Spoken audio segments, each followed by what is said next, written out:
നിങ്ങളുടെ ഈ സ്ഥാപനവും നിങ്ങളുടെ ഈ പ്രദേശവും നിങ്ങളുടെ കുടുംബവും എല്ലാം ദൈവത്തിന്റെ അത്ഭുതത്താൽ സമൃദ്ധമായി അനുഗ്രഹിക്കപ്പെടുന്നതായി നമുക്ക് അനുഭവിച്ചറിയാൻ സാധിക്കും.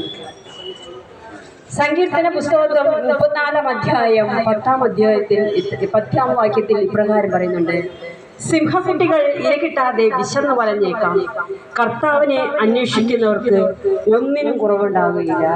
പ്രിയപ്പെട്ട ദൈവജനമേ, ഒരിക്കൽ കൂടി ഞാൻ നിങ്ങളുടെ ശ്രദ്ധയിൽപ്പെടുത്തുകയാണ്. സിംഹക്കുട്ടികൾ ഇരകിട്ടാതെ വിശന്നു വലഞ്ഞേക്കാം, എന്നാൽ കർത്താവിനെ അന്വേഷിക്കുന്നവർക്ക് ഒന്നിനും കുറവുണ്ടാവുകയില്ല. ആ കർത്താവിന്റെ വചനം നിങ്ങളെ അറിയിക്കുവാനും ഞങ്ങൾ അനുഭവിച്ചറിഞ്ഞ യേശുവിന്റെ സ്നേഹവും യേശുവിന്റെ കരുണയും നിങ്ങളുമായി പങ്കുവെച്ച് അത് നിങ്ങളുടെ ഓരോരുത്തരുടെയും കുടുംബങ്ങളിലും നിങ്ങളുടെ ഹൃദയങ്ങളിലും സ്വീകരിക്കപ്പെടുവാനും ആ വചനത്താൽ നിങ്ങളുടെ കുടുംബത്തിലെ സമാധാനവും സന്തോഷവും നിറയപ്പെടുവാനുമായാണ് ദൈവം ഞങ്ങളോട് കൽപ്പിച്ച ഈ വചനം നിങ്ങളോട് പ്രസംഗിക്കുന്നത്.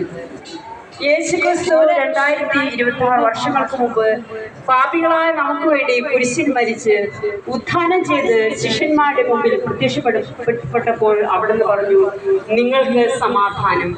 യേശു നൽകിയ ആ സമാധാനം നിങ്ങളുമായി പങ്കുവയ്ക്കുവാനും നിങ്ങൾക്ക് പകർന്നുതരുവാനുമായി ഞങ്ങൾ ഇവിടെ ആയിരിക്കുകയാണ്. അവിടുന്ന് അതിനുശേഷം മർക്കോസിന്റെ സുവിശേഷം 16:15 പറയുന്നുണ്ട്: നിങ്ങൾ ലോകമെങ്ങും പോയി എല്ലാ സൃഷ്ടികളോടും എൻ്റെ ഈ സുവിശേഷം പ്രസംഗിക്കുമെന്ന്. ഈശോയുടെ കൽപ്പന അനുസരിച്ചാണ് ഞങ്ങൾ ഇപ്പോൾ നിങ്ങളുടെ മധ്യ ആയിരിക്കുന്നത്. സുവിശേഷം, അതായത് ക്രിസ്തുവിന്റെ നല്ല വിശേഷം നിങ്ങളുമായി പങ്കുവയ്ക്കുവാനാണ് ഞങ്ങളിവിടെ ആയിരിക്കുന്നത്. ക്രിസ്തുവിനെ ആശ്രയിക്കുന്നവർ, ക്രിസ്തുവിൽ ശരണപ്പെടുന്നവർ, ക്രിസ്തുവിൽ വിശ്വസിക്കുന്നവർക്ക് കരുണാമയനായ അവിടുന്ന് തൻ്റെ സ്നേഹവും കരുണയും നിങ്ങളുടെ ഹൃദയങ്ങളിലേക്ക് പകരും.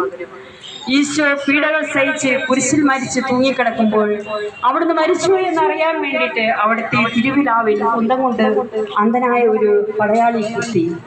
അവിടെ നിന്നും ഈശോയുടെ കരുണയും സ്നേഹവും നിറഞ്ഞ രക്തവും ജലവും പുറപ്പെട്ട് അന്ധനായ മനുഷ്യന്റെ കണ്ണുകളെ സ്പർശിച്ചപ്പോൾ അവൻ സൗഖ്യമുള്ളവനായിത്തീർന്നു. ഇതാണ് പ്രിയപ്പെട്ടവരെ നമ്മുടെ ഈ യേശു ക്രിസ്തുവിന്റെ കരുണയും സ്നേഹവും. അവിടുന്ന് തൻ്റെ കരുണയും സ്നേഹവും പാപികളായി നമ്മുടെ മേൽ വർഷിക്കപ്പെടുന്നു. ആ ക്രിസ്തുവിനെ ഒന്ന് വിളിച്ചാൽ മാത്രം മതി, അവിടുന്ന് നിങ്ങൾക്ക് സമീപസ്ഥനാണ്. അവിടുന്ന് ഹൃദയം നുറങ്ങിയവർക്ക് കർത്താവ് സമീപസ്ഥനാണ്. മനം മുരുകിയവരെ അവിടുന്ന് രക്ഷിക്കുന്നു. അതാ രക്ഷകനായ യേശു ക്രിസ്തു.